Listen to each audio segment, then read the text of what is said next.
Olá, pessoal, eu sou Bruna Moraes e você está assistindo a mais um episódio do podcast Prosa em Palco, que é o podcast oficial do Teatro Municipal Severino Cabral. E no episódio de hoje a gente tem a honra de receber ele, radialista, jornalista, autor teatral, Saulo Queiroz. Que honra receber você aqui no podcast. Seja muito bem-vindo. Bruna, a honra é toda minha, é uma casa que eu tenho muito carinho por ela. Enfim, estou aqui à disposição e muito obrigado pelo convite. Uma boa conversa hoje, viu? Assim Muita coisa seja. pra gente bater um papinho aqui. Saulo, vamos começar falando da tua infância. Quando é que você decidiu e quando é que você sentiu que deveria enveredar pelo mundo da comunicação, pelo mundo das artes? Teve um ponto crucial assim? Teve, eu acho que por volta dos 7 para 8 anos de idade, eu morava ali na Vila do Ipaz, que hoje é onde fica a panificadora Pastianes, ao lado do Luiza Mota. Não havia Luiza Mota na época, era um monturo aquele dali. E eu tinha os colegas da vila, né, que a gente brinca, todo tipo de brincadeira que criança brinca. Mas um belo dia, eu tinha o grande livro Disney, que era um manual da Disney, para confeccionar brinquedos, utilizando sucata. E eu descobri a magia do teatro de sombras, como fazer um mini teatro de sombras. E aí eu juntei as coisas, caixa, papelão e tal, cartolina branca para fazer a tela, fiz o teatro de sombras, criei a historinha e passei a cobrar ingresso. Então, Saulo, você já era meio que empreendedor ali desde pequenininho. Exatamente. E aí foi um sucesso, eu fiquei muito impressionado que as crianças começaram a fazer o boca a boca, vai ter teatrinho de sombra, vai ter teatrinho de sombra. Você veja, já existia cinema e teatro, né? Porque isso foi na década de 80. Aliás, cinema e teatro não, cinema e televisão. Já havia o recurso do audiovisual. Mas o teatro de sombras, mesmo rudimentar, que é uma mera projeção de sombras com uma vela ou uma lanterna numa tela, encantava as crianças. E aí você criava o textinho? Criava tudo. Textos, bonequinhos que você recorta a silhueta, coloca um palito, faz a manipulação com a sombra sendo projetada. Foi ali que começou. Mas se você me perguntar o que despertou a verve, o que despertou a vocação, o gosto pela interpretação, eu acho que é mais anterior. Minha mãe é professora. A família toda tem muitos professores, né? Mas mãe é professora e mãe tem um quê cênico. Quando ela fala, quando ela está contando uma conversa, é uma boa narradora de histórias, né? Então ali já começou, já tive uma... Sabe aquele mosquitinho que picou você e diz, eita, eu gosto desse tipo de coisa para ver, eu gostava de ver. Minha mãe contando histórias. E depois eu fui a uma igreja evangélica na Avenida Elpidio de Almeida do Catolé, que ainda existe, é a presbiteriana, e eu conheci uma pastora, uma missionária, nas pregações de domingo, eu guri, viu? 10 anos, 8, 9, por aí no máximo. Dione. A missionária Dione. Caramba, quando ela começou a pregar, eu ficava hipnotizado pela performance dela. Não tem como você ouvir Dione, ela ainda prega. Não tem como você ouvir Dione e você não ficar capturado. Aí aquilo também foi um nascimento teatral, porque teatro, na verdade, ele vai além da cena do teatro, né? Do teatro físico, do teatro prédio, do teatro como arte. Ele está no dia a dia. Uma boa comunicação requer alguma noção teatral. Um comunicador como você é, um professor, um advogado num tribunal. Um advogado num tribunal ele está em cena. Um vendedor. Então tem pitadas de teatro nisso tudo. E daí em diante foi... Você sempre teve apoio em casa? Não. O apoio foi assim, por exemplo, enquanto estava numa brincadeira, sim. Quando eu disse que queria fazer, porque ao chegar aos 18, 19, eu tive que escolher qual curso iria fazer vestibular, para qual curso, né? E eu tinha duas opções. Educação artística, em João Pessoa, ou comunicação em Campina Grande. Já jogaram um balde de água fria na educação artística, né? Comecei a fazer jornalismo aqui em Campina Grande. Mas aí eu já estava começando a atuar como autor também. Já trabalhava em rádio também. E eu me lembro demais que a minha mãe era a primeira pessoa a dizer que não tinha futuro aquilo. É que ele não dá dinheiro, não né, dá dinheiro. Saulo? Porque antes era isso que a gente escutava quando a gente decidia fazer algo que estivesse ligado ali à comunicação, às artes, era sempre assim. É como se não fosse uma profissão, né? Sim. Mas aí eu sou danado, fui provando o contrário. Danado, né? Fui provando o contrário.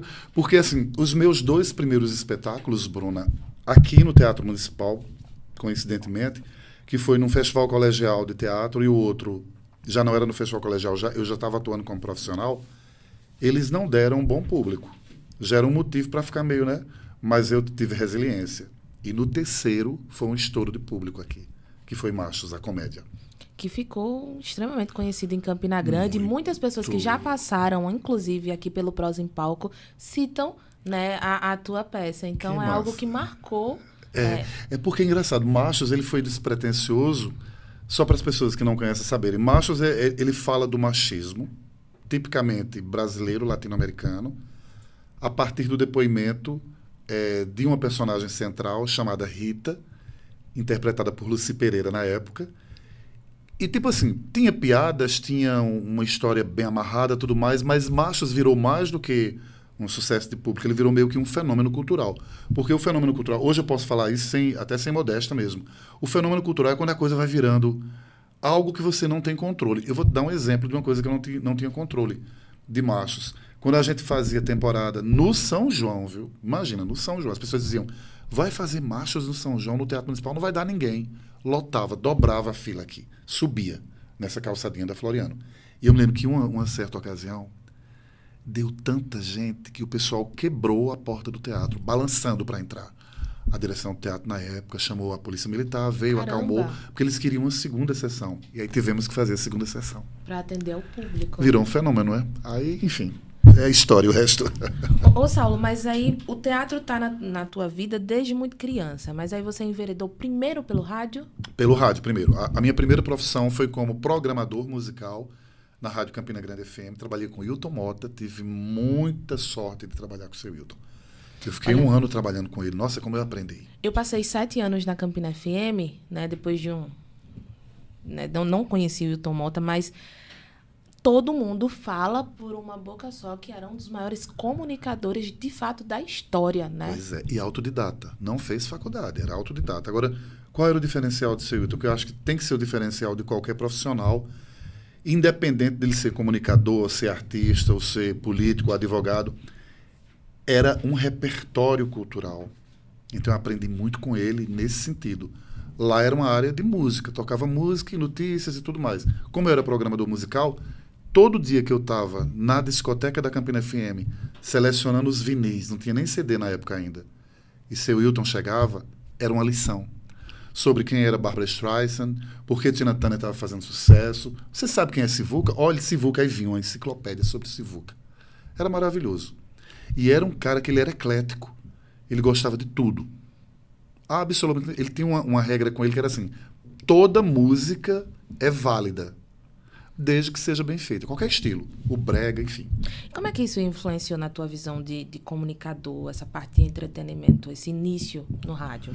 Influenciou demais. A primeira coisa que eu descobri, Bruna, quando eu comecei a fazer TV, alguns anos depois, foi que tudo que eu fiz no rádio, observei, pratiquei, teve utilidade na TV. É impressionante, cara. Porque, veja, um bom texto bem falado, que em rádio você requer isso, né? Fatalmente vai ser necessário na TV também. E várias outras coisas, né? A minha ética de trabalho ela foi formada... Seu Wilton era rígido. Seu Wilton não era de brincadeira. Ele até brincava, era bem humorado, mas ele levava muito a sério o trabalho dele. Não é à toa que foi bem sucedido. Claro. Então, eu aprendi muita coisa com ele. Por exemplo, ele dizia, quando você estiver organizando os discos na discoteca, faça de conta que são seus. Faça de conta que é uma parte do seu corpo, que você não quer machucar. Olha, aí me ensinou como lavar um vinil, que eu não sabia, como armazenar. Inclusive, parte do acervo foi doada ao Instituto Histórico de Campina Grande. Né? Vinis, parte, né? do acervo da Campina FM. Eu não sei hoje, né, porque eu já saí há 3 anos, mas tinha lá uma parede de CDs, na verdade, né? Depois de um tempo, todo mundo que chegava lá, então já se encantava, porque a gente já não tem mais acesso a vinis, CDs, Isso. Como tinha antes, né, Saulo? E ocupa espaço, né, Bruna? A Campina Grande FM tinha uma discoteca de vinil que era, meu Deus, você entrava, era um mundo. Eu acho que eles se desfizeram de muitos vinis, né? Doaram, talvez esteja em outro local, mas eu vi uma postagem de Jo Oliveira, vereadora, essa semana, ela visitando a Campina FM, uma parte que tem CD. E ela, olha, CD de Angélica, CD de Xuxa. Muita gente chegava, pessoas lá e queriam tirar um CD, levar, porque eram dos cantores que gostavam antigamente. Sim. São relíquias, de alguma forma, né? Sem dúvida. E o tempo vai passando, e aquilo ali vai ficando eternizado nessas memórias físicas, porque muito se tem na rede social hoje, mas o físico mesmo pegar... Eu gosto. Eu ia te perguntar, você é daquele que gosta do físico mesmo? Eu tenho vinil ainda em casa. Eu sou fã de Tina Turner e Xadê Adu.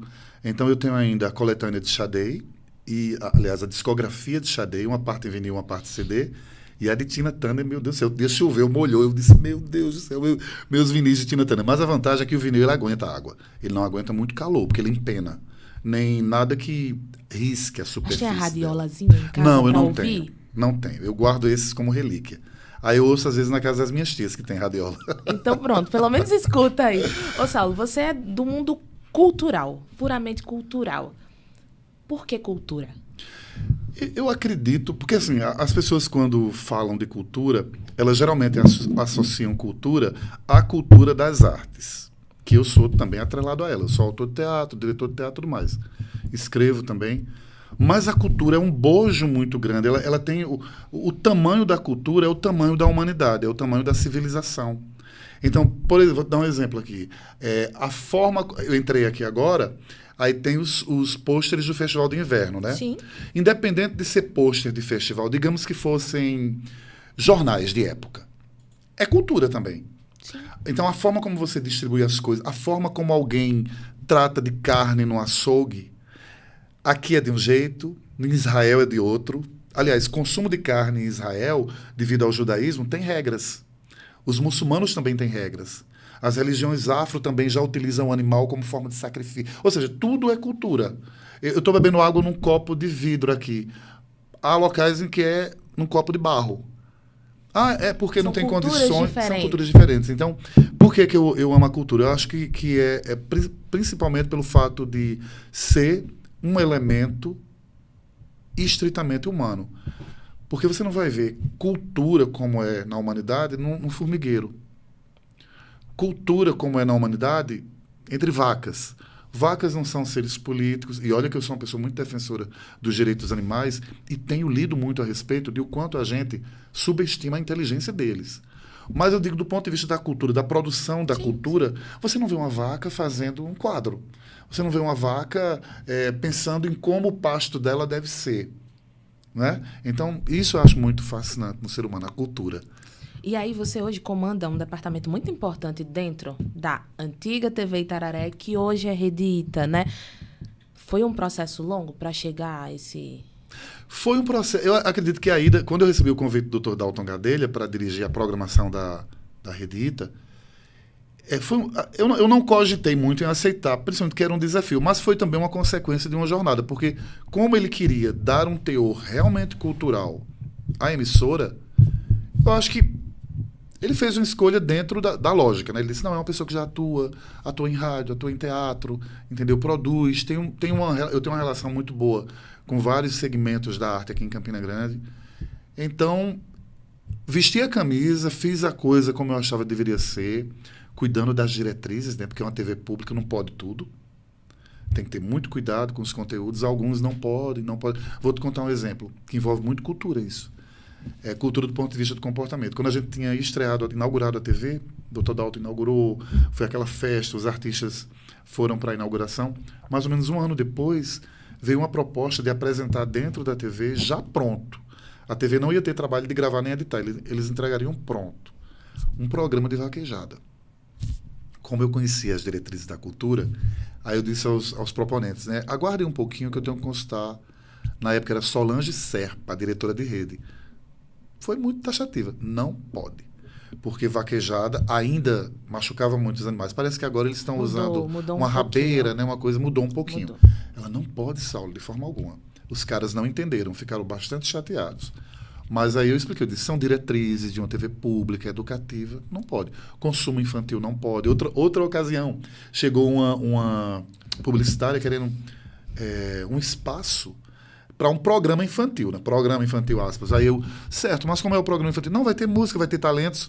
E entre uma coisa e outra, as crianças vão nas lojas, ver como é a camisa, o vestidinho. Aí eu disse, eita, eu acho que não pode, não. Eu já sabia que não podia. Deixa eu consultar a rede. Aí já era Fábio Borba, o diretor, Fábio Borba Chateaubriand, que é tipo um sobrinho neto de Assis Chateaubriand, que trabalha na TV Cultura. Aí Fábio Borba disse, Saulo, não pode nada que estimule o consumo infantil. Aí tem essas regras, né? Justamente por ser uma afiliada da TV Cultura, isso, né? Exatamente. Porque tem uma coisa também de mercado. Se você abre para uma TV pública fazer a mesma coisa que uma TV comercial faz, Como é que pode? Não tem lógica. Não tem lógica, exatamente. Ô, Saulo, e o que é que te marcou nessa trajetória com a Rede Ita, com a TV Itararé? O que mais te marcou? Sei que foram muitas situações, muitas pessoas que passaram pela TV, mas aquilo que você guarda com carinho e uma lembrança que vai ficar para sempre. São tantas coisas, Bruna. Mas um dos momentos, que é mais de um, na verdade, que eu acho que traz uma gratificação muito grande, porque eu sou artista também, é quando, por exemplo, vou dar um exemplo, 10 anos de diversidade. A gente convidou Lucy Alves, que não tinha estourado nacionalmente ainda, já era conhecida e tal, para participar do programa. Eu disse, eu acho que ela não vai aceitar, não. Eu acho que na época ela estava participando de um programa de talento, alguma coisa, mas ainda não era o estouro. E aí Lucy foi. Foi super gentil, fez um show sem plateia, a gente gravou e exibiu. Pouco tempo depois, novelas, clipes, shows, o grande sucesso. Aí quando você vê, você diz, meu Deus, que coisa boa, porque a pessoa passou um pouco pela nossa história também. E tem outros exemplos que a gente pode citar. Então, isso é uma das coisas que me gratifica. Agora, do ponto de vista do profissional jornalista, estritamente o jornalista, para mim, isso foi, inclusive, foi o foco da minha pesquisa de mestrado. Para mim, o que é mais importante na Rede Ita, e especificamente no Diversidade, que é o mais longevo programa de jornalismo cultural do Estado, talvez um dos pioneiros em TV aberta, foi a gente ver que estava tirando da margem, do ostracismo, da sombra, grandes talentos de Bumba Meu Boi, como o Lucas fez recentemente. Uma reportagem, do teatro de bonecos, da pintura, pessoas que não apareciam na mídia. E se você visse como mudou a vida delas depois que apareceram no Diversidade, na Rede Ita, na TV Itararé, que o jornalismo também fez. Eu cito Diversidade porque é um programa de jornalismo cultural. Então, isso, para mim, sem dúvida, encabeça a lista de gratificação no trabalho. Me sinto muito grato. Ô, Saulo, jornalismo cultural, né? Muita gente pergunta, caramba, como é que você vai fazer um programa diário de cultura em Campina Grande? Disseram isso. E você está há 10 anos nessa missão. E numa missão que tem sido simplesmente incrível. Marcou, como você mesmo falou, marcou a vida de muita gente. Sem dúvida. Quem não se sente orgulhoso de ter feito parte em algum momento do Diversidade, da história do Diversidade. O Diversidade, ele é um acervo cultural. Exatamente. A gente tem hoje em dia 94 e um quebradinho mil inscritos. É um número modesto. Só que quando você vai comparar com outros programas, tanto de jornalismo estadual quanto de jornalismo cultural, é um número muito significativo. Quando você traz pra gente, Saulo, para o nosso regionalismo, exatamente. Né? Porque embora Campina grande, como é cidade interior, né? Então, assim, vocês conseguem, né, fazer algo que é muito difícil. Sem dúvida. Mas, voltando ao teu comentário, né? Campina Grande tem pauta cultural para todos os dias. A gente não tem a equipe hoje para isso, porque nós temos 2 edições, mas às vezes falta equipe para tanta coisa. Chega tanta demanda, não, temos que selecionar. Aí entram aí os critérios de noticiabilidade, né? Quem é que a gente deixa? Então, eu fiz uma criterização para a equipe que trabalha comigo, que é a seguinte: sempre iremos priorizar quem não teve espaço na grande mídia, sempre. Vai ter um show de Zé Ramalho e vai ter também, sei lá, seu Chiquinho do Pandeiro. Tô imaginando aqui. Seu Chiquinho do Pandeiro já apareceu na mídia? Não, então vai ser seu Chiquinho do Pandeiro. Sabe por quê? Zé Ramalho, Elba Ramalho, Gal Costa, quando estava... Qualquer outro grande artista já tem uma grande mídia em torno dele. E o artista pequeno não tem. Ele precisa desse espaço. E eu acho que é por isso também, né? Porque muita gente encontra no Diversidade a oportunidade de se mostrar, de ser visto. Isso. Né? Para algumas pessoas, 2, 3, 4 minutos ali... 4 minutos...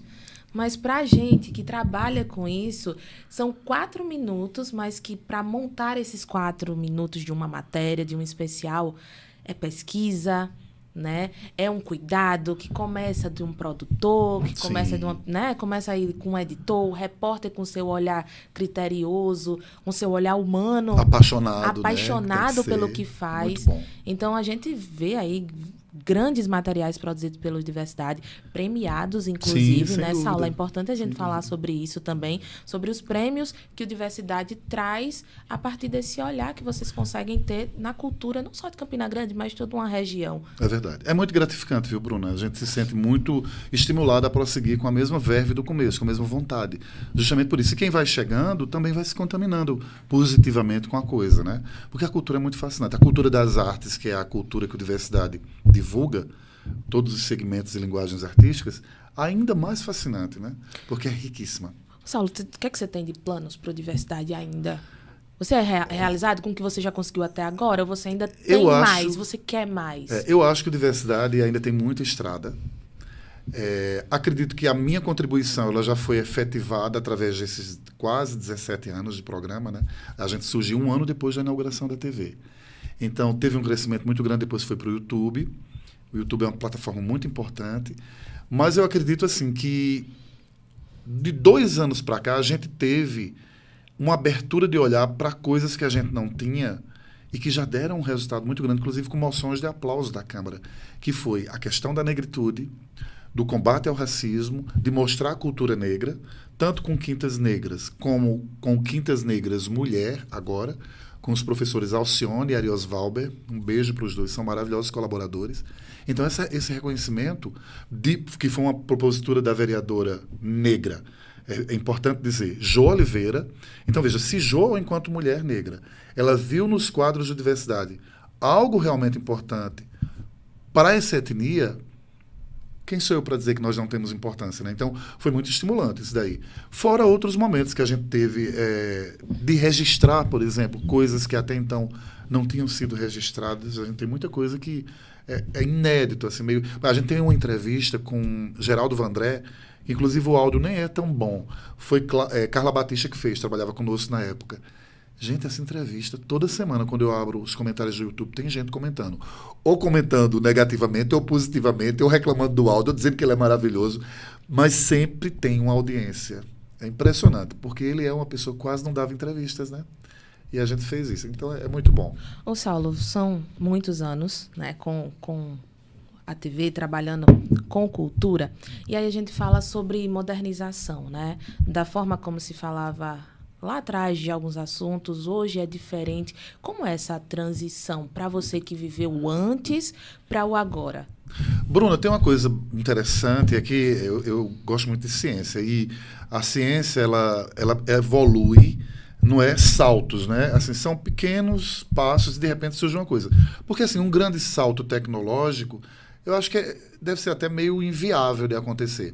Então, por exemplo, do vinil para o CD. Eu me lembro como se fosse hoje. A gente programava ainda com vinil, aí de repente o Hilton chegou na TV e disse, olha, vem aí uma novidade. A gente vai começar a fazer uma transição para o CD. Vão se preparando.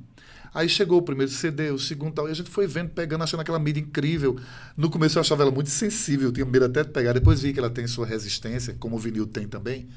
E aí pronto, então eu diria que leva em média, hoje não, hoje é, por exemplo, isso aqui, né, quando tem uma atualização é muito rápida realmente, eu acho que em 6 meses já mudou, chegou um tipo de chip novo, chegou um novo modelo do iPhone, tudo isso é muito rápido, mas coisas de grande estrutura, por exemplo, o trabalho em broadcasting, que é o que nós fazemos na TV aberta, né, ainda é a emissão do sinal no ar. Em alguns casos, via cabo. Em alguns casos, via internet. Mas o princípio continua o mesmo. Então, assim, eu acredito que... Não sei o que é que a ciência está pensando para a radiodifusão, se tem muitas novidades nesse campo. Eu acho que, inclusive, Hermano participou com Sara recentemente de um congresso de audiovisual, de TV, no Recife. Falaram muito da TV 4K, né?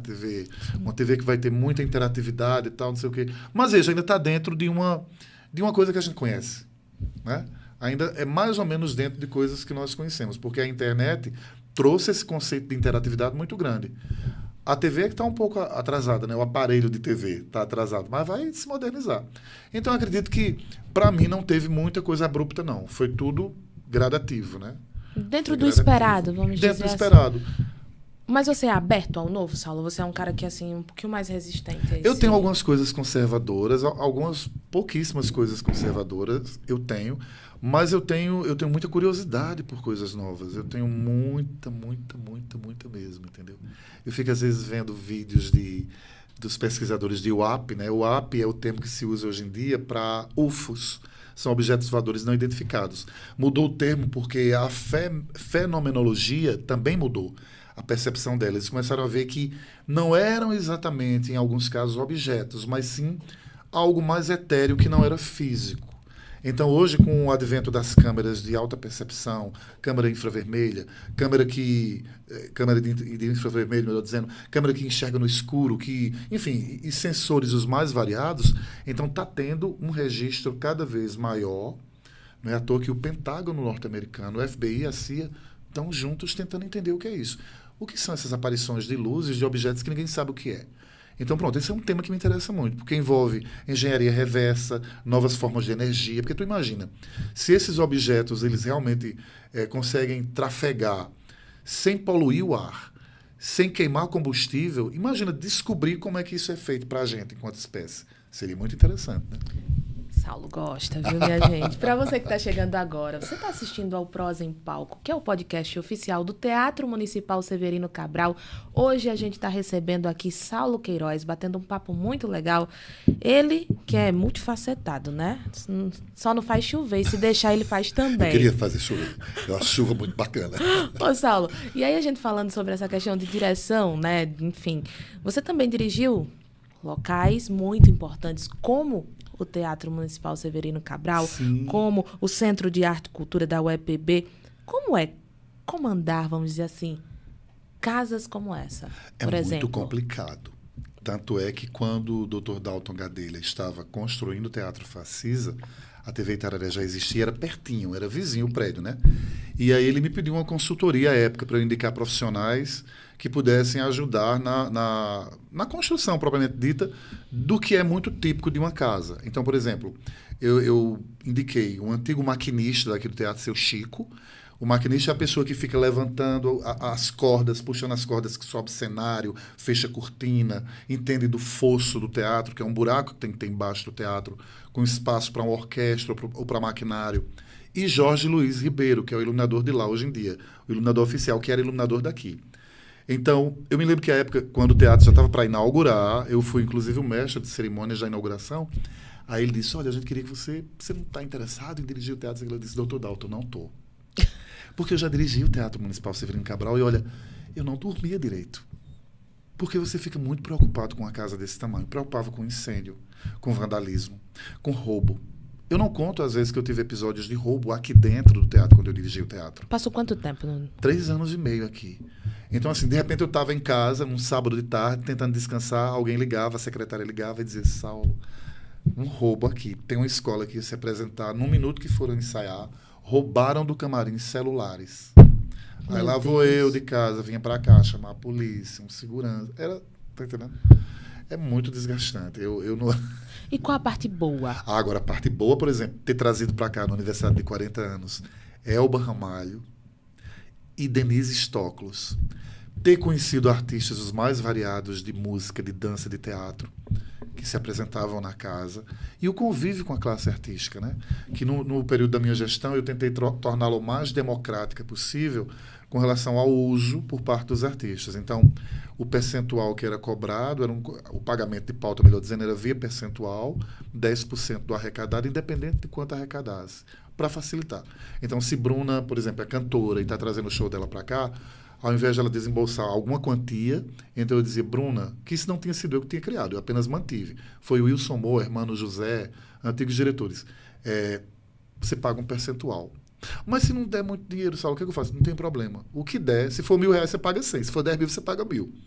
Aí foi muito bom, porque movimentou. Sim, e retornei com o Festival Colegial. Porque o Festival Colegial ele estimula a arte na escola. Que foi quando você fez a sua primeira peça? Não, a minha primeira peça, eu era, na época, estudante ainda, e eu participei do festival. Aqui, como diretor, eu remontei o festival. Eu trouxe ele de volta, que ele estava parado. Eu participei em 88, então em 2013, quando eu assumi a direção, fazia acho que uns 5 anos que não tinha festival colegial, eu trouxe ele de volta. E os artistas adoraram. As escolas também. Os artistas gostaram porque as escolas contratam os artistas da cidade para dirigir. E a partir daí gira a economia. Gira a economia criativa. Né? Nessa aula. É importante.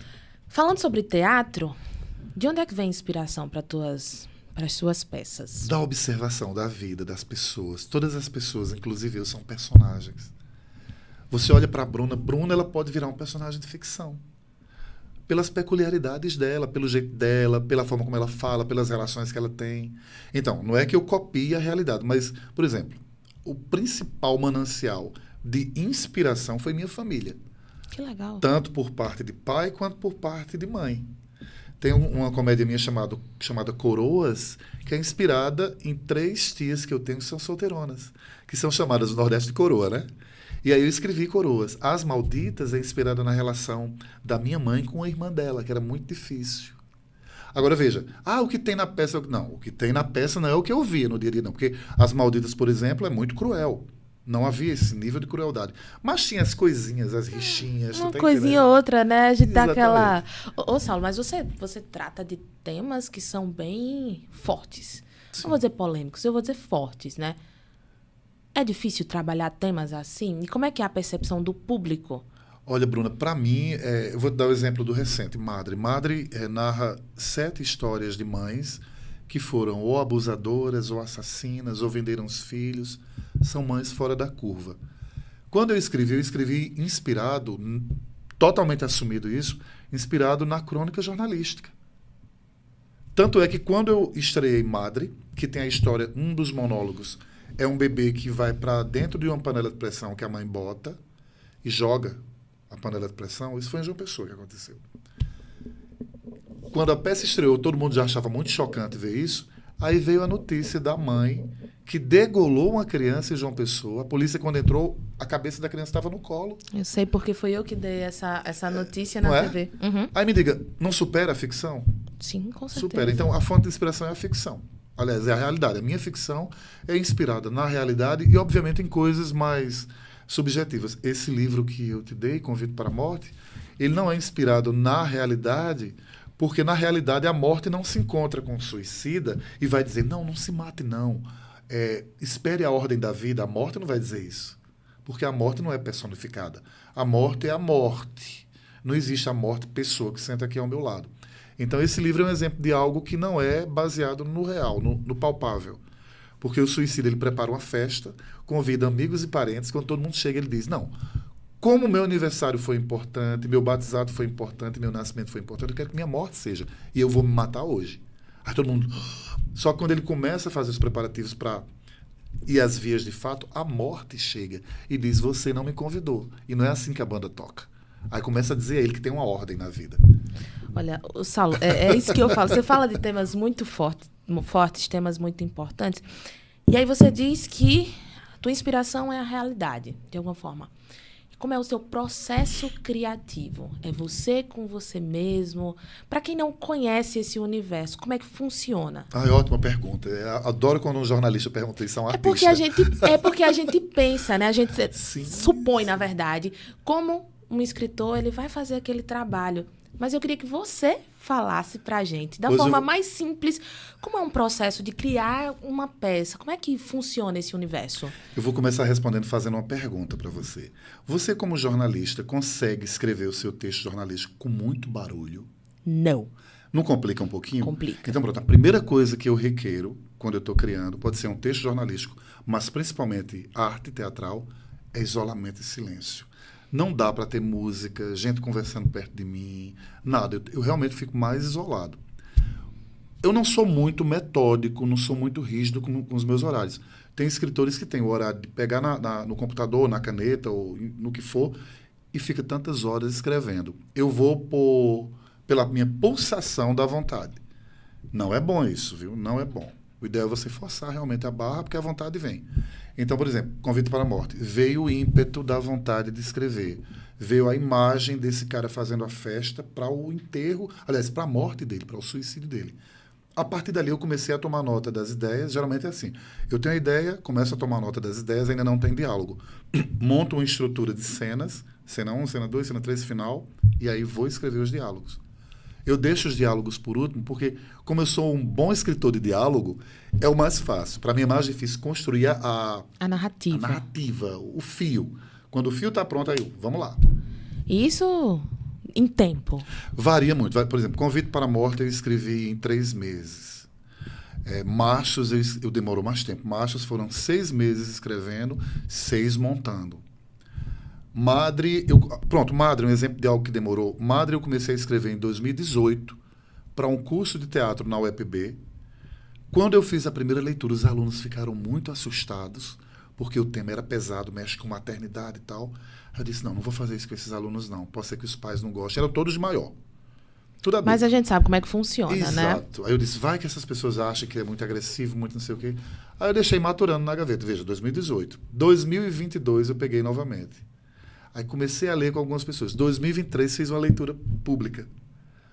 Foi maravilhoso. Eu disse, não, montar agora. Aí veio ali Paulo Gustavo, a gente montou em 2024. Ô, Saulo, é difícil encontrar o ator certo para o personagem certo, que encaixa, já que são temas tão diferentes. Quando eu digo diferentes, porque dificilmente você vai encontrar autores, né, diretores de teatro, enfim, que trabalham em temas como você. A gente pode até ter um ou outro ali, mas maioria das vezes a gente tá ali no que todo mundo conhece, uma comédia algo mais leve, enfim, Sim. mas temas assim, mais densos, são poucos que trabalham dessa forma, principalmente quando a gente trabalha no nosso regionalismo aqui. É difícil encontrar o ator certo para o personagem certo? Para mim não é difícil por uma coisa que não é tão boa de se fazer, mas eu costumo fazer e tenho a sorte de dar certo. Eu escrevo já pensando nos atores que eu conheço. Ah, que legal. Aí eu sei mais ou menos, aquele ator consegue fazer isso, aquela não consegue. Esse tipo de papel ele não vai aceitar, mas esse ele vai. E acaba que depois que eu monto com aquele elenco, outros diretores montam e dá certo também. Então, por exemplo, Machos, quando eu escrevi Machos, era para Lucy Pereira. Era para Lucy. Aí Sérgio Adriano, vulgo Sérgio Abajur na época, fazia coral com Vladimir Silva, aqui no teatro. E me viu lendo com Lucy aqui pelos corredores. Aí pediu para assistir uma leitura. Eu disse, venha. Aí assisti e fez, me bota no papel, eu tenho tanta vontade de ser ator. Aí eu escrevi alguns papéis que viraram clássicos no corpo e na voz dele, que era o Adão, na recontagem da Gênese bíblica, um pai de santo chamado Pai Cisso, e o último quadro de Machos, que era uma sátira a Hebe Camargo, era Hebe Café Amargo, ele fazia uma modelo, uma top model. Muito engraçada. Então, surgiu. Ele não estava previsto, mas surgiu. Mas tem espetáculos que eu escrevo. Eu estou hoje com um texto de teatro que alguns diretores leem e acham difícil conseguir conciliar a questão de elenco. Chama-se Mater Gay, que é um trocadilho com Mater Dei, que é a mãe de Deus em latim. Como é a história? Rapidamente. É a história de um menino trans, do Alto Sertão, que quase é abusado por um padre de lá, vai contar à família, a família rejeita porque é muito católica, expulsa o filho de casa, ele já é trans, mentalmente ele já é trans, vem para a capital, na capital vai ficando adulto, só que ele é casto, ele não, virgem, totalmente virgem. Ele chega aos 18 anos, consegue fazer a transição, só que morre, é assassinado nas ruas desertas da cidade, dessa capital. E aí vem o plot twist. O que é que acontece no meio LGBT primeiro, LGBTQI+, primeiro, e depois com a população toda? Começam a surgir casos de milagre envolvendo ele. E aí a igreja enlouquece. A igreja diz, não pode uma santa trans. Qual é a dificuldade dos diretores hoje? Encontrar uma atriz trans que faça. Porque se não botar uma atriz trans, dá problema do politicamente correto. Tá vendo? Então, era esse aquele... Vou voltar nesse ponto. A gente falou sobre modernização. E aí eu vou te falar sobre linguagem.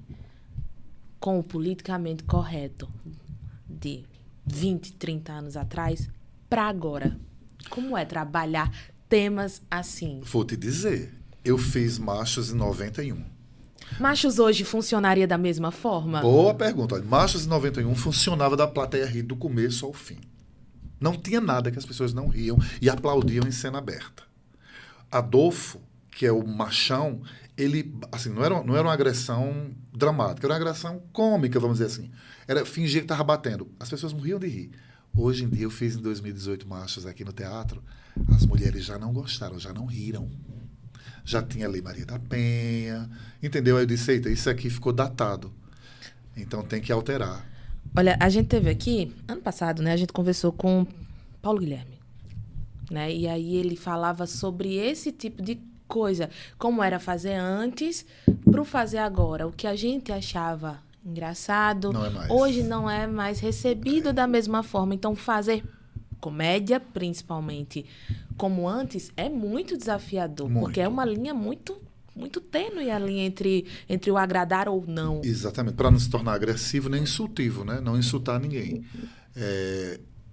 Eu acho ainda que o artista ele deve ter a liberdade de compor sua arte como ele acredita que ela é verdadeira. Agora, obviamente, os públicos eles variam à medida que o tempo anda.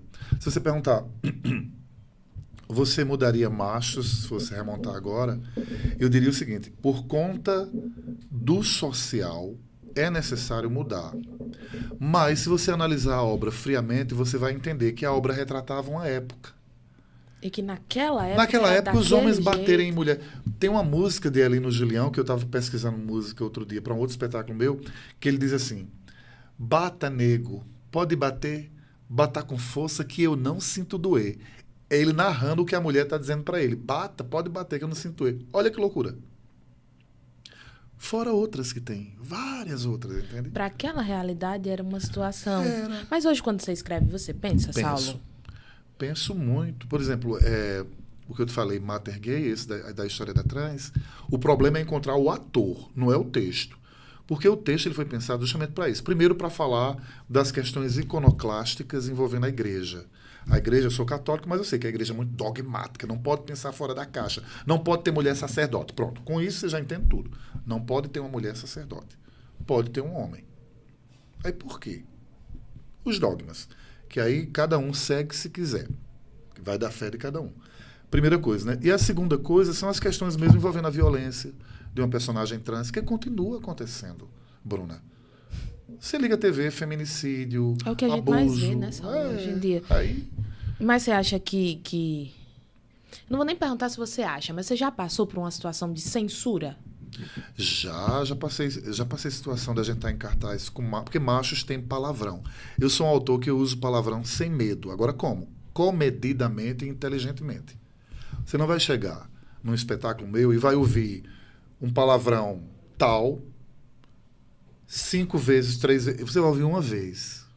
E dentro de um De um contexto. contexto, entende? Não pode ser de outra forma.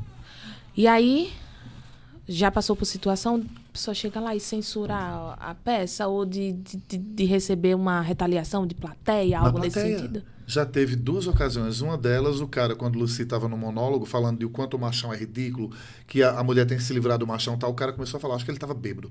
Não é? Começou a dialogar. Não é isso não sei o que, você tá doida. E o povo desce, até que o segurança do Teatro Municipal tirou ele.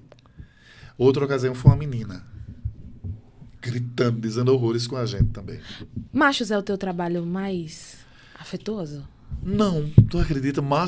O afeto de machos reside no fato de ter trazido plateia para o teatro e eu ter visto que todo mundo tem direito a essa experiência. Então vinha do médico à empregada doméstica, da professora ao estudante, e era muito bom, era teatro para popularizar a arte teatral. Isso me gratifica muito. Do ponto de vista textual, eu não tenho um preferido. Não tem aquele Não. que a gente tem um amorzinho a mais? Talvez Convite para a Morte. Talvez, porque eu atuei como ator também. E o tema é muito delicado também. As pessoas não gostam de falar de morte. E tem que falar, porque... Não, eu recebi um presente. Pronto, eu sou uma pessoa que não sou de falar de morte. Eu não gosto muito. Então, foi algo para eu ler e quebrar um pouquinho disso. Divertido, vou adiantando. Tem umas coisas, tem piadas. Ô, Saulo, você é ator, diretor, autor. É difícil conciliar tudo isso? A parte mais difícil é ser ator. Porque eu comecei sendo ator, né? Eu escrevia e atuava. O primeiro espetáculo, o segundo espetáculo, machos, fêmeas e pronto, parei por aí. Com As Malditas eu parei de atuar. Porque eu queria muito dirigir, eu dizia, não dá tempo de fazer as duas coisas, mas eu amo atuar. E na mesma Adoro. perspectiva que você trabalha com temas mais adultos, vamos dizer assim, você também trabalha com o público infantil. Infantil. Eu tenho 2 textos infantis já encenados. Um é Jack, o Jacaré do Açude Velho, recente, né, de 2016. Ficou em cartaz até um ano antes da pandemia. Inclusive um sucesso em Campinas também. Um sucesso em Campinas. É o personagem que batiza também o Jack do basquete unifacisa, que foi solicitado utilizar o nome, eu autorizei e tal. É diferente do meu Jack. O deles é um Jack mais americano, azul. O meu é o Jack do jacaré, papo amarelo, né? Que é aquele que o papo é amarelo, é verde por trás. É verdinho. Exatamente. E o meu é um mix de Michael Jackson com Jackson do pandeiro. Então, Jack. Ele é um popstar. Porque, na verdade, o Jacaré do Açude Velho, como toda lenda urbana, é um popstar. Todo mundo fala, ninguém vê. Quando eu cheguei em Campina Grande, não sou daqui, mas quando eu cheguei em Campina Grande, todo mundo falava de Jacaré do Açude Velho. E eu passava, mais nova, né? Caramba, será que um dia eu vou encontrar o tão famoso Jacaré do Açude Velho? Mas tem isso, né? Então, aí Jack ficou... A parte infantil ficou com o Jack. O Jack e A Revolta dos Vilões, que é anterior a Jack, é de 1999. Foi minha primeira experiência. A Revolta dos Vilões é a história de uma contadora de histórias que reúne as crianças para contar as histórias. Quando ela começa a contar, que ela vai chegando em determinados trechos que cita, por exemplo, a Rainha Má. Ela faz, então a Rainha Má, aí a Rainha Má invade a realidade. Sai do livro, invade e fez, não, a partir de hoje... Eu, o Lobo Mau, o Capitão Gancho, a gente vai fazer uma greve aqui. A gente vai fazer uma revolta. A gente está cansado disso. Vocês têm que entender o lado da gente também. E aí tem um diálogo nesse sentido. E o bacana da Revolta dos Vilões, que foi montado aqui já, e numa cidade chamada Neuss, na Alemanha, que é uma cidade um pouco menor que Campina Grande, vizinha do Düsseldorf. Por que foi montada lá? Porque aquele ator que trabalhou em Macho, Sérgio Abaju, foi para lá. Mora lá já faz um tempo. E aí, um dia perguntou, tu autoriza eu montar aqui? Eu disse, mas como é que tu... Eu não sei traduzir para o alemão. Ele fez, não, eu encontro alguém que traduza. Traduziu para o alemão, que montou, legal. teve 2 temporadas, 2015 e 2016, num teatro lindo em Neuss. Não fui na época, que estava muito caro, passagem, tudo. Europa, tudo caro, né? Aí eu disse, que pena, não vou. Mas eu tenho umas postagens no Facebook, no Instagram, dessa montagem. Saulo, você tem vontade de levar alguma coisa sua atual para fora? Algumas já foram, né? Fora do Brasil, você diz, Sim. Essa experiência da Alemanha, eu fiquei tão perplexo. Eu disse, meu Deus do céu, e o povo, as crianças gostando. Era em alemão, né? E rindo, e eu disse, então funciona. Eu tô entendendo porque foi eu que escrevi, então eu sei o que tá passando. Exatamente. Mas se eu tivesse um bom tradutor, eu realmente pensaria nisso, que fizesse a tradução das obras para levá-las, né, para fora. Eu até ousaria fazer em inglês, mas em espanhol eu não domino espanhol, francês eu não domino francês, então, que seriam os locais onde a gente sabe que o Brasil tem uma relação boa culturalmente, né? Mas, pelo menos para o Brasil, já tenho muitas experiências nesse sentido. Espetáculos, As Malditas, por exemplo, Rio, Porto Alegre, aqui na Paraíba, várias cidades já montaram, Teresina, Fortaleza, então, assim, uma surpresa para mim. Porque quando menos esperava, quando menos espera ainda, chega uma mensagem no WhatsApp, olha, alguém me passou seu WhatsApp. O senhor autoriza montar As Malditas? Eu autorizo. Isso aí que bom, né?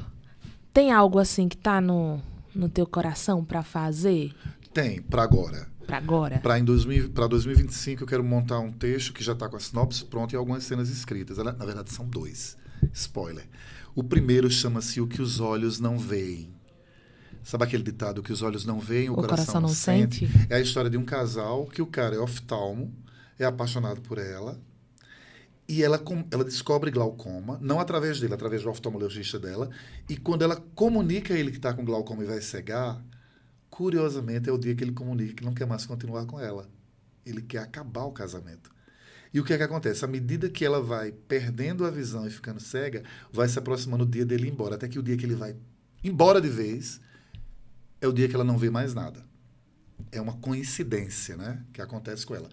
Aliás, ela ou ele, porque eu estou deixando isso muito aberto. Em aberto ainda. Pode ser um casal formado por ele e ela, mas, enfim, o que é importante é, vamos dizer assim, trazer à tona questões relacionadas a uma convivência em que, às vezes, quando aperta, a pessoa não é companheira. Que é o que acontece muito. Muito. Preta Gil, né? Sim. Preta Gil descobriu um câncer, o cara abandonou ela. Abandonou ela e quem esteve ao lado dela foi um amigo que abandona tudo para estar com ela, né? Exatamente. Quando, na verdade, quando a gente está ali num casamento, a perspectiva, a ideia é que a gente tenha no nosso companheiro sem dúvida, ou na nossa companheira o nosso suporte. Senão não tem lógica você estar numa relação, né? E a segunda ideia que eu estava falando ali na escada é Água Tofana. Água Tofana é um texto que vai tratar da relação de gênero, homem e mulher. Por que é que a relação mulher e homem é tão complexa e gera tantos problemas chegando ao ponto de violência. Claro que relação entre qualquer pessoa, ou mulher, homem como agora, a homem e mulher, ela é muito problemática. Eu, observando, estudando a respeito, isso é a minha teoria, viu? Você talvez até ache absurdo, quem estiver vendo ache. Eu acredito, Bruna, piamente, que reside na disparidade de força física. Tu acredita? Porque, vamos lá, você é mulher, sabe disso melhor do que ninguém, na condição de mulher. Por mais que você aprenda uma luta marcial, por mais que você ande armada, estou indo para a hipótese aqui, mas diante de um homem, que às vezes o homem, na maioria das vezes, é forte, às vezes ele, com um gesto, ele já machuca a mulher. Tu imagina, olha como essa relação é difícil e covarde. Porque, para mim, eu comparo com qualquer outra relação que haja uma covardia Sim. e uma disparidade de força. Então, a mulher tem todo o direito de exigir igualdade em tudo. Só que, na sua condição física, ela não consegue essa igualdade de força com o homem, e o homem é covarde, em muitos casos, ao ponto de usar essa força contra a mulher e acuá-la.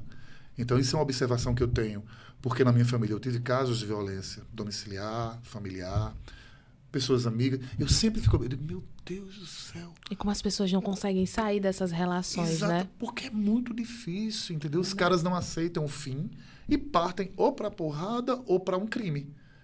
Então, assim, a Água Tofana vai lidar com isso. Vai lidar com esse tema, né? O que nós, mulheres, são 3 personagens femininas, debatendo entre si. O que é que a gente pode fazer para vencer isso?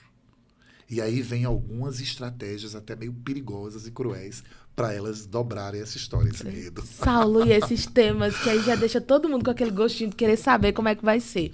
Saulo, eu vou te fazer uma pergunta, não sei como se alguém já te fez isso, né? Você tem muitas funções, você tem muitas paixões, mas qual é a paixão que fala mais alto? O ator, o jornalista, o escritor? Qual a paixão que fala mais alto na tua vida? Eita, que pergunta difícil essa, viu? Eu acho que eu consegui equalizar todas muito bem. Hoje em dia, uma das coisas que me deixa muito gratificado é quando alguém monta um texto meu. Então, seria o autor, né? Se a resposta fosse essa. Agora, eu gosto muito de atuar. É porque eu não estou tendo mais tempo. Eu amo atuar. Eu acho a atuação... Aliás, uma coisa até para quem está assistindo e sabe, quem for teatro. Quem não é teatro e estiver assistindo vai saber agora. Nós, do teatro, depois de uns anos para cá, nós chegamos à conclusão... Isso foi desde sempre, mas de uns anos para cá que alguns teóricos registraram essa percepção. Chegamos à conclusão de que realmente o teatro é a arte do ator. Não é do diretor, não é do ator, do autor. Porque se você for uma atriz, Bruna, e você não tiver nem figurino, nem texto para montar, nem diretor, mas tiver uma pessoa ali assistindo, você já fez teatro. Então é a arte da atriz, é a arte do ator. Então, para mim, por ser a arte do ator, atuar... Eu estou me coçando para fazer um texto monologal, fazer um monólogo. Eu quero assistir sim, com toda certeza. Saulo, e o Saulo formador de pessoas? Você tem um dedo na formação de muita gente também. Eu achei que foi coincidência isso. Não, direto ou indiretamente, né? Aqui eu vou dizer, com você estando comigo, você tem um dedo muito importante na minha estrada, né? na minha carreira jornalística, principalmente na chegada para a TV. Não, o Saulo foi quem me deu quem abriu a primeira porta para a TV e saí de uma transição do rádio para a TV e esse dedo é seu. Não, mas então, você deu conta muito bem. Mas você tem um dedo na formação de muita gente. Eu tenho certeza que Lucas diria a mesma coisa, Hermano diria a mesma coisa. São pessoas que você tem, ou e outros inúmeros. Como é que você se sente quando alguém que você ali é seu pupilo ou sua pupila e você diz, caramba, aquela pessoa, eu acreditei naquela pessoa e ela conseguiu... Eu fico muito lisonjeado com a observação, o registro que você fez, mas eu digo uma coisa a você, o teu talento já existia. Se não fosse eu, seria outra pessoa. Quando eu vi os seus vídeos na Campina FM, no site da Campina FM, eu disse, meu Deus do céu, ela é de TV. Aí eu mostrei para a Anchieta. Nunca me passou assim pela minha cabeça. Não é curioso isso, né? E de repente... Está provando aí que nasceu para isso também. Obrigado, Saulo. Fico muito feliz de alguém como você, de receber algo de alguém como você. Pessoa inteligente, culto, sabe do que fala. É um artista, de fato. Então, é muito legal receber essas palavras de alguém tão importante como você para o cenário de Campina Grande. Acho que não só de Campina, do país inteiro mesmo. Agradeço as palavras, fico lisonjeado. Acho que nem mereço tanto, mas muito obrigado. Mas, assim, respondendo a tua pergunta, é uma mistura de responsabilidade com dever cumprido. Eu vou te dar Vou dar 2 exemplos de 2 Lucas. Lucas da TV e Lucas Veloso, filho de Shaolin. Lucas Veloso foi meu aluno no Centro de Arte e Cultura da UEPB. Quando eu dirigi o centro, eu oferecia teatro também. E um dia ele chegou lá, magrinho, com a mãe, Laodiceia, um beijo para Laodiceia se estiver vendo. Aí ela matriculou ele. Fez o primeiro ano. Era uma das pessoas mais responsáveis para quem eu já dei aula. Anotava tudo. Se eu falasse de um livro, não importava se o livro era em inglês ou em francês, ele dava um jeito, comprava pela internet. No outro dia vinha falando do livro. E era muito disciplinado. Para minha surpresa, quando terminou o curso de um ano, que chegou o ano seguinte, ele de novo lá, eu disse, mas Lucas, é a mesma coisa. Eu não tenho um segundo grau, não, é só o primeiro grau. Mas eu quero, você permite? Fique. Aí ficou 2 anos comigo. Aí foi fazer o voo dele. Quando eu vi Lucas pelas primeiras vezes, no Velho Chico, da Globo, no Dança dos Famosos, na Vila, aquela série do canal fechado. Meu Deus do céu, eu disse, que coisa maravilhosa. Dublando um desenho animado que estreou aqui no Partage, eu fui assistir, prestigiá-lo. Fora o grande nome que ele se tornou, né? Influenciador, enfim. É muito prazeroso. E o outro é Lucas Tassiano, que já veio também quase pronto, mas que tinha muita vontade de ir para o jornalismo cultural. Muita.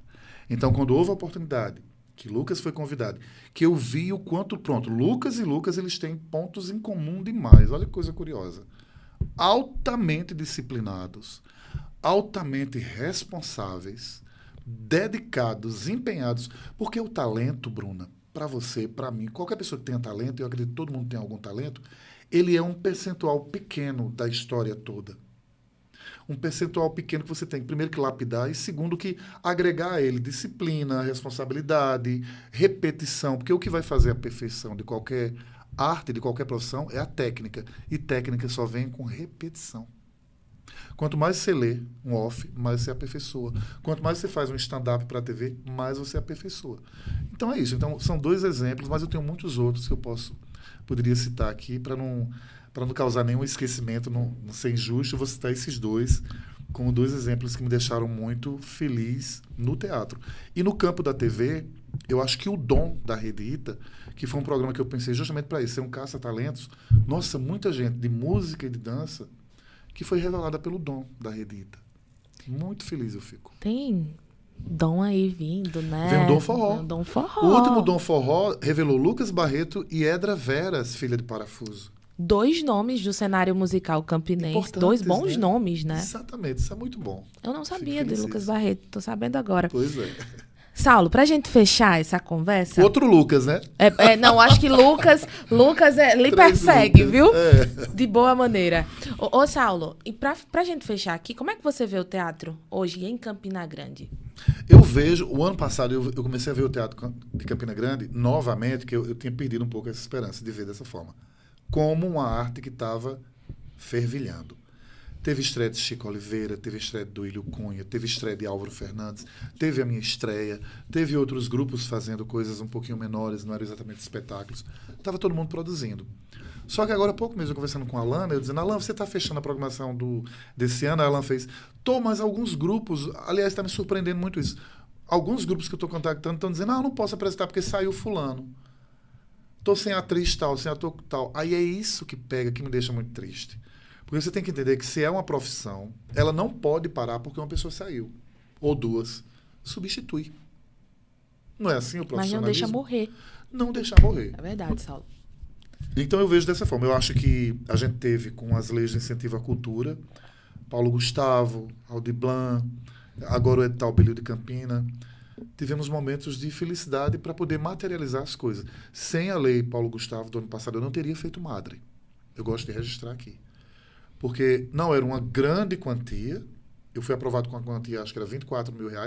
Quando você vai botar no papel, faz assim, some. Porque tem muita coisa que você gasta. Cenário, figurino, iluminação. Um aportezinho Mas ajudou muito. Montei o espetáculo. Então eu acredito que ainda falta isso, incentivo e mais garra do pessoal para dizer, não vou deixar parar, mesmo que saia um ator ou 2, entende? Entendo. Então a gente pode esperar de Saulo Queiroz muita coisa boa para 2025. Assim como 2024. Isso. 2025, com toda certeza. A montagem de Madre, a volta de Madre, aqui no Teatro Municipal, e a montagem de um novo espetáculo. Quem quiser saber mais sobre Saulo Queiroz, vez ou outra outro, ele tá na internet, ele sai, mas quem quiser saber mais sobre Olha, o teu trabalho? No Instagram você encontra a minha conta, ela não é pública, mas dependendo da pessoa eu adiciono. Eu adiciono. Saulo Queiroz Araújo. No Facebook é aberto. Aí eu tenho um canalzinho no YouTube também. Tem o meu trabalho na Redita, que é TV aberta. Você vê também, acompanha pelas plataformas digitais.